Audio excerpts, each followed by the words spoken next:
What's up, everyone? Matt Mrozek, and I want to do a quick video of the latest piece I just finished. This is a quarter scale beast.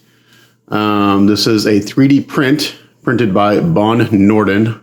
I'll put a link down to his Facebook page down below because he does sell these prints.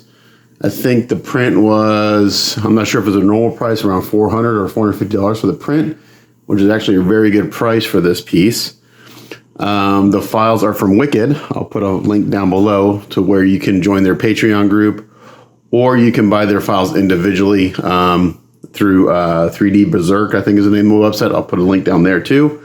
So you don't have to be a Patreon member. You can buy their files individually, which I really like because I kept joining Wicked and unjoining because I see something I like. So I just buy them individually as I go. It's a little more expensive that way, but I'm not paying a monthly fee and I just get the stuff I want. But this is probably one of the best sculpted beasts I've seen. I love this sculpt, particularly the portrait. I think the portrait is fucking fantastic. This was a challenging project. I'm going to talk a lot about 3D printing in this video because what made it challenging is a 3D print. And the reason I'm going to talk a little bit about 3D printing and sculpting and ease of working and stuff like that. But let's talk about this piece paint-wise and stuff. So it took quite a while. This whole project was right around 60 hours. That's a long time for a small piece because he's not that big. He is quarter scale. I was questioning the scale. I think maybe some other beasts I've done are overscaled, but he is quarter scale. Because I looked it up. But this is actually a really good piece for anyone who has a small display area because the base is small. And the base was the hardest thing to print. This is the hardest base I've ever printed or painted. So the overall height of him to his highest point is only about 17 inches. The width, I'm going to have to eyeball it here, is about maybe 11 inches. And the depth, again, it's probably about 10 inches. So he's not huge, but it's very dynamic.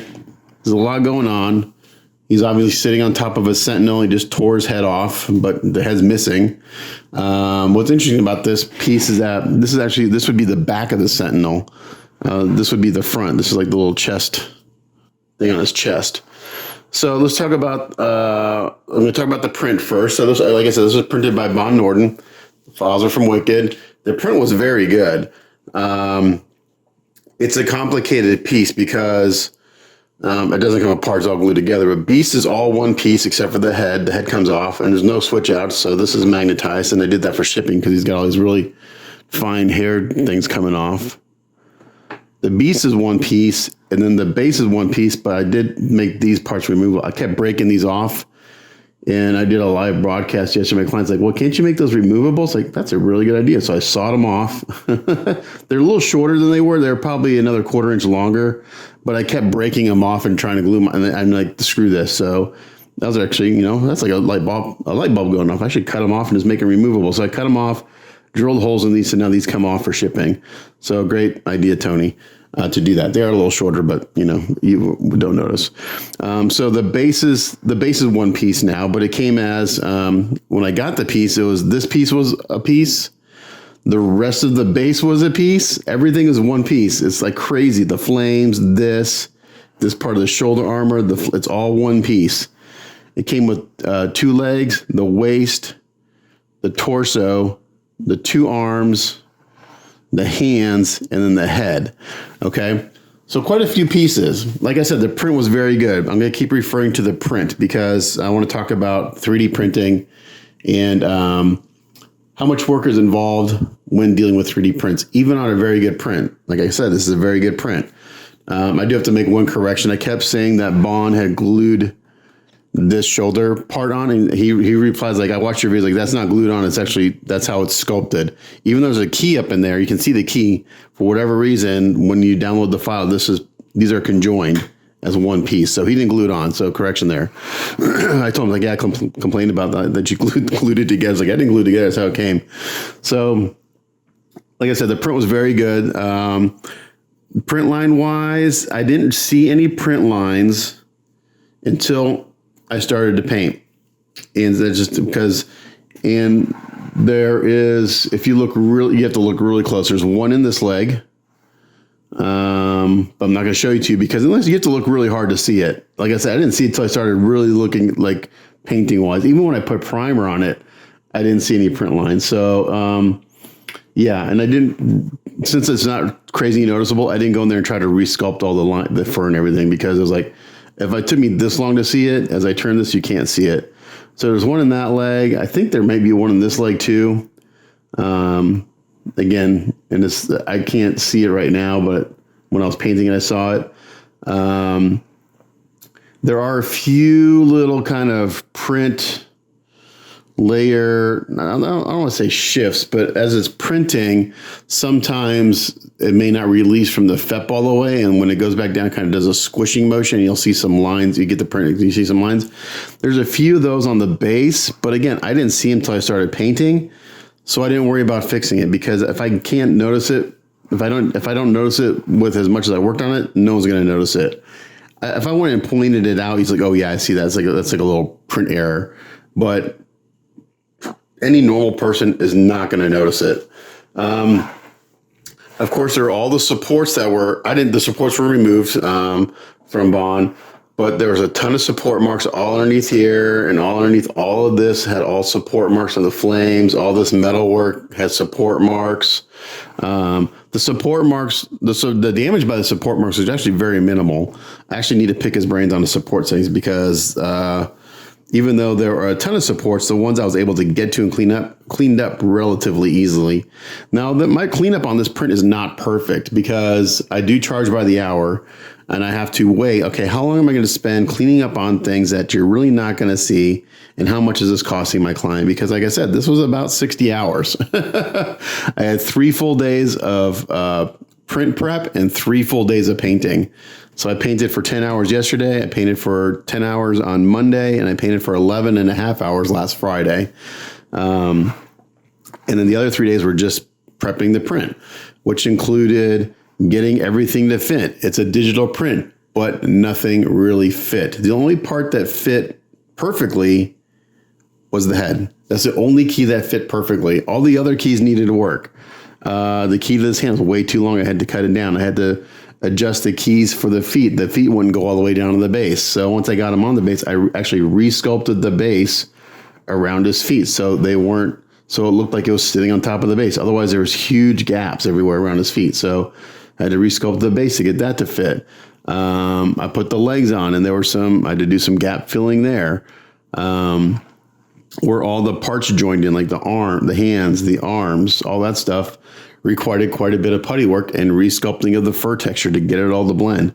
Unless you saw this piece in person, you probably would not be able to tell where the joints are because I resculpted all the fur texture and it looks really, really good.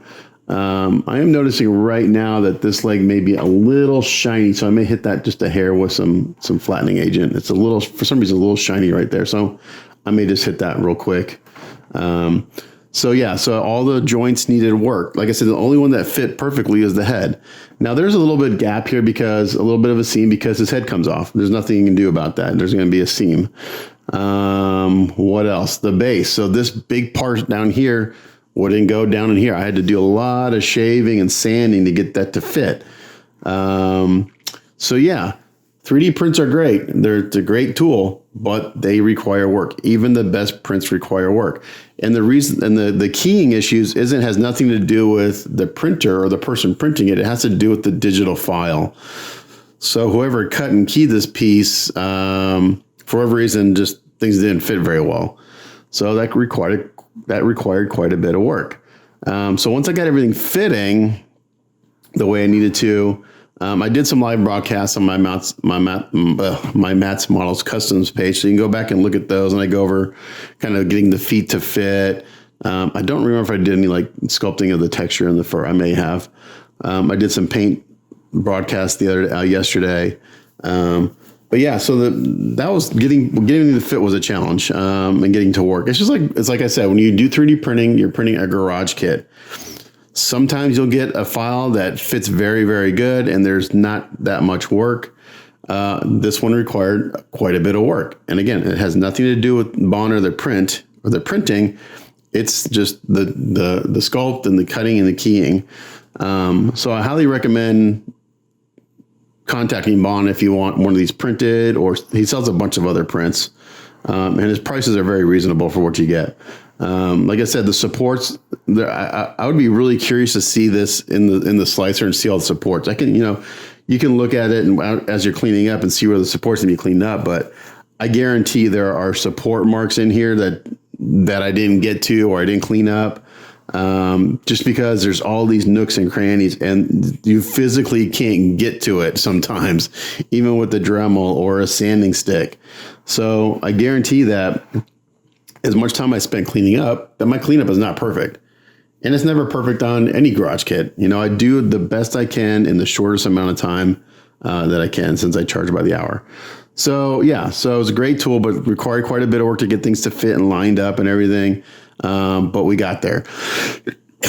So once that was all done, I started painting. So last Friday, I tried to get the beast himself done in a day, and I almost got there. Like I said, I painted for about 11 and a half hours, and I got as far as getting all the fur done, his portrait done. And I think I got this little mechanical piece done. I didn't get the pants done. I got a base coated in black, but that's it. So it took me 11 and a half hours to do the beast himself, which is actually pretty good. All the fur is airbrushed. And then once I did everything in the same blue, and then I went back and I hand painted a much lighter blue for the skin. I'll come in close on these. Now in the video here, that all looks the same color, but it actually is quite a bit lighter. I would say that the skin color is probably as bright as his highlights on the fur. So we wanted kind of a two-tone blue. And so we went with the lighter blue on the skin, and then I airbrushed all the shadows and stuff. I love this portrait, man. It's just really, really freaking good. Just a great expression, man. It's awesome. So I airbrushed all the details and everything, and then the mouth and the eyes are done with oils, and I'll come in closer and explain that process a little bit. I take that back. The teeth are done with acrylics, and then all the shading, the tongue, and the eyes are done with oils because it's very easy to blend and stuff. The pants, I just did like a black with some blue-gray highlights, and then the belt's just yellow, and the X-Men logo on the belt's just a metallic frame with the red X. Now let's get to the base. This base was one of the hardest things I've ever painted because it's all one fucking piece. And this comes back to 3D printing and sculpting. So if this was ever to try to be produced as a kit, there's no way this would be able to be molded and casted. There's no way. It'd be physically impossible to mold this base and make castings of it. You would have to cut it up into so many pieces. It would be ridiculous. Like you'd have to cut these flames off. You would have to make this whole front, like this would have to be a piece. This would have to be a piece. All these flames would have to be a piece. All these wires sticking out would have to be pieces. You could do it, but you'd have to be cut and keyed so many places, and then you're stuck with getting all that to fit and seaming it and all that stuff. So 3D printing is great, but a lot of sculptors don't sculpt with a painter in mind. So painting this base was a fucking nightmare because it was so hard to get paint in all the areas that you see.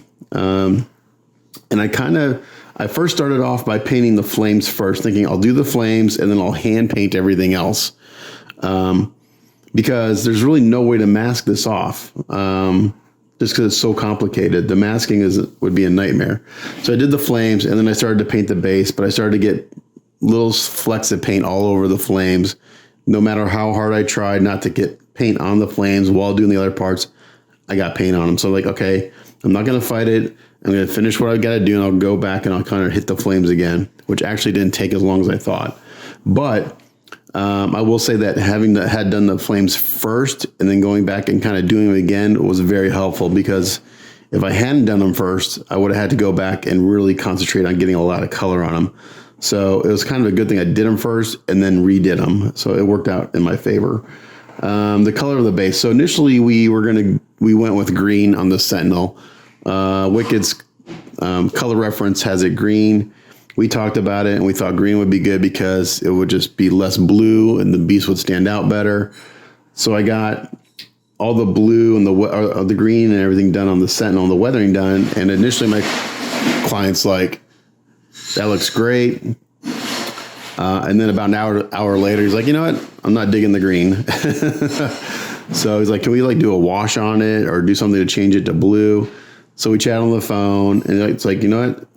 It took me 4 hours just to get a base coat of metallic on here. 4 hours to go in there and hand paint all these little nooks and crannies just to get the first color on before I did any blue, because I base coated it in a metallic first, a Vallejo exhaust manifold with a brush. That took me almost 4 hours because you're cutting in all these areas trying to go around the flames, and it was ridiculous. And then I did the green, and then I did all the weathering. So that took a while. And then he wanted to change it to blue. I was like, oh, shit. Okay, well, okay, yeah, sure, why not? So I just went in, I did a quick little test spot, and I just took a blue right on top of the green and just kind of stippled it on, and it worked out perfectly. So the green was a happy accident because as I turn this in the light, you get little hints of that green coming through. So it's actually very, very nice effect. And for the blue and the green, I just use craft paints. So the two colors I use are this one. This is the green. So this is the green I put down, this ceramic coat or crema coat, metallic green. And then the blue on top of that is this. It's just a blue sapphire. So in the first coat, the first color I put down was Vallejo exhaust manifold. So I brushed on exhaust manifold on everything. Then I stippled on the green, did all the weathering, and then my client decided he wanted to go blue. So then what I did is I just went right on top of all that green and everything with this blue, and it worked out perfectly. Because what it did, since these craft paints are kind of crappy, they're very low quality paints. There's very little pigment in them. It worked out perfectly because what happened is when I put the blue on, you could see kind of all that weathering and stuff coming through from the previous step I did. So then when I went back and did the weathering on top of the blue, it just added another layer. So it's actually a really, really happy mistake that we changed it to blue, because as I turn this, and it may not be showing up in camera so much, you get little hints of green there. So it turned out beautifully. So it was I'm glad we changed it. It looks better, and it's a nice effect. So we did all that. And then all these wires were hand painted. I used 3 colors. I used black, green, blue, and red. You could go crazy with different colors of wires, but I kept it all consistent. I didn't want to go too crazy. I painted most of them black just to keep it simple and to cut down on the time. But I picked out a few here and there to do red, green, and blue. Painted all the tips of them copper, so it looks like exposed wire. And then I did an oil wash on those to dirty them up and make it a little grimy. I did do some pastel work on this area to add some shading. I didn't do there's no airbrush work on the base except for the flames. Everything else is done by hand. So yeah, I did some pastel work on there. All these little, I'm not sure what these are supposed to be, these like arms or whatever coming through. I did like brasses, bronzes, the exhaust manifold. I just kind of stippled it on, did some dry brushing, pastel work to add some shading. And I noticed my photo dish, I got a little speck of blue on here. I got to touch that up. I didn't notice that till I uploaded the photos. But the flames, I haven't done a ton of flames, but these actually turned out really good. I looked up a bunch of tutorials on YouTube on how to do flames, and they're all miniatures. But they gave me the steps I needed to do what I needed to do. So I'm going to explain how I did the flames, because I think they look fantastic. So the first color I put down, damn it, I stole my paint from yesterday. I base coated it in Tamiya white, flat white. And actually, this is actually a really nice white because it's kind of a warm white. It's got a little bit of yellow in it. It's not quite, so it's a great base coat for flames. So I base coated the flames in white. And then what I did is I sprayed from the bottom up Vallejo Model Air medium yellow. I wasn't worried about getting 100% coverage. I just wanted, and it makes sense because every time you see flames, the yellow part's at the top, which is actually wrong. The hottest part of the flame is at the bottom, which is going to be yellow to white. And then as it cools off, it gets darker. So I'm like, you know what, that looks right. Because a lot of times people are doing the opposite way. It's like dark from the bottom and it gets yellow, but that's wrong. The hottest part's at the bottom where it's near the coals at the bottom of the fire, and it goes from white, yellow, all the way up, and it gets darker. So I spray from the bottom up with the medium yellow. Then I took Vallejo Air Light Red, which is really kind of like an orange, and I kind of sprayed at a 45 coming from the top down, and that kind of hit the tops of the flames and kind of blended onto the yellow a little bit. And then I hit just the tips of everything with Vallejo Red. Just the very tips of all the flames. And that what happened when I hit that, it just kind of oversprayed and kind of went down on stuff. And then I added a little bit of black to this red. And again, I just hit just the very, very tippy tops of the tips. So they went really dark. And then I went back with yellow and kind of blended it in. So it's going back, and I thinned it down pretty thin. So this is almost like water. And I just thinned it in yellow, and I kind of misted it on and kind of blended it in. And it's just going back and forth between these three colors, and spraying from the bottom up when it's a yellow and the top down when it's the reds, and then kind of backing off and spraying the yellow over everything to kind of blend it, and they look fantastic. So they were actually relatively easy to paint. The first time they were easy to paint. When I went back and touched them up, I did have to mask everything off, and that it took a while. So I just did a quick kind of dirty silly putty around the base. I did a little bit of masking tape in these areas. And now, on these areas where the metallic was, I wasn't like super conscious about getting a super clean masking, because I think it's just easier to go back and touch the metallics up. So I just did one section at a time. So like I did this section first. That took me about an hour and a half to do. Then I did this section, which was a little easier. It took me about an hour to mask and redo. And then this part was actually it was actually pretty clean. It wasn't crazy dirty, so I didn't do a lot of masking. I just went in really tight with my airbrush and did. So to redo the flames overall was about 3 hours, 3.5 hours maybe. So it wasn't as bad. I thought it'd take me like a full day to redo the flames, but it wasn't as bad. But since I had done them initially, it had all the color on there. So redoing them didn't take as much color. Gosh, I'm talking for 20 minutes already. So let's come in and look at some of this close up. Like I said, I think this is probably the best portrait. I just love it. It looks great. So for the mouth, I kept the inside blue because I've seen it blue and red, but I actually kind of like it blue. The gums are a dark reddish, kind of bluish tone. So once I got the teeth painted, I mixed up an oil color and just slathered the teeth all in the oils, just all over the teeth and all over the gums. I let that dry. And then you simply take a Q-tip and wipe away the oils. It's like doing panel lining, and it leaves the oils in the gums and in the crevices of the teeth, and it looks great. It blends them in smoothly, and it stains the teeth a little bit. And then I just went back and highlighted the teeth again with some off-white, and they look fantastic. The tongue is just a red wash, so it's kind of like a purplish tone because it's on top of blue. And I used the really dark blue wash on the inside of the oil wash on the inside of the mouth and on the tongue to give it some shading. And then the eyes, I base coated in yellow, and then used a yellow oil in the very center and blended that out. And then I put a small dot of white oil right in the very center and blended it out so his eyes kind of go from orange to yellow. And they turned out really, really nice. The first pretty simple. It's a base coat of blue and then just shading with clear blue. But I think I'm most proud of this base because it was so challenging. But yeah, it looks really good. And this is a little bright. I'm going to take this light away so you can see some of but just beat the crap out of it. I did a broadcast on this yesterday on the chipping technique. And you have all this mangled metal. I guess this would have been where an arm would have been. This is the shoulder armor. This is where his Sentinel's head would have been, up here. And then these were actually 3D printed wires, but I just broke them off and drilled holes and put real wires because I kept breaking them. Another challenging part of this piece was that initially when I was playing with all the parts, he fit, there's no interference, but once I got him, everything fitting, he wouldn't go on the base because his hands were hitting all these wires back here. So I actually cut off like 3 or 4 of these wires, added pins, and turned them around so the wires were pointing towards the back of the base rather than towards the front. Otherwise, he would never fit on. There is some paint rubbing here, so to my client, when you put him on, there is going to be a little paint rubbing between his thumb and the wires. Once he's on there, you can't see it, so I'll touch it up, but It is what it is. There's some interference there. But yeah, great piece, great sculpt, very challenging. I've had a ton of people ask me, what would it cost to do this thing? It's small, but it's expensive. Like I said, about just under 60 hours, 6 full days of work to get him done. 3 days in print prep, 3 days in paint.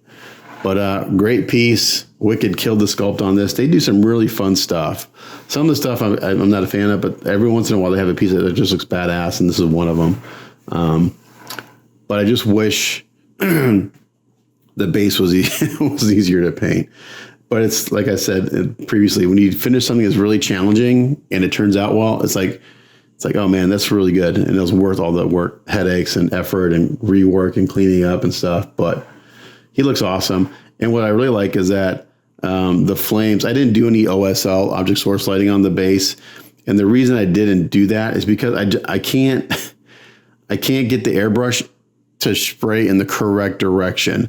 So if I want to do object source lighting on the base, like for these flames, I have to be able to spray from the bottom up, and I can't. There's no way to get in there because of all the stuff is in the way.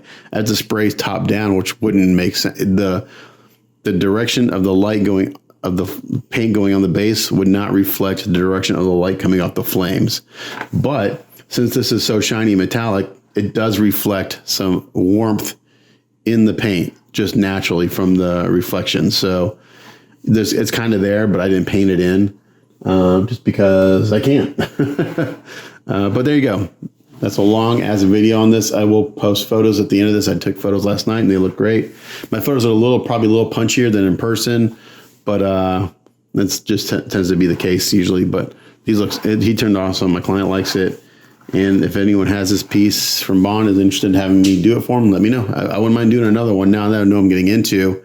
It might not take quite as long, but yeah, anytime I do something for the first time, it always takes a little bit longer because you're trying to figure things out, and trying to figure out the issues. But again, great print by Bonn, great sculpt by Wicked, challenging piece to do because of the base in particular and just getting things to fit and lined up. But he looks awesome. And always thanks for watching, and we'll catch you guys on the next one. Bye.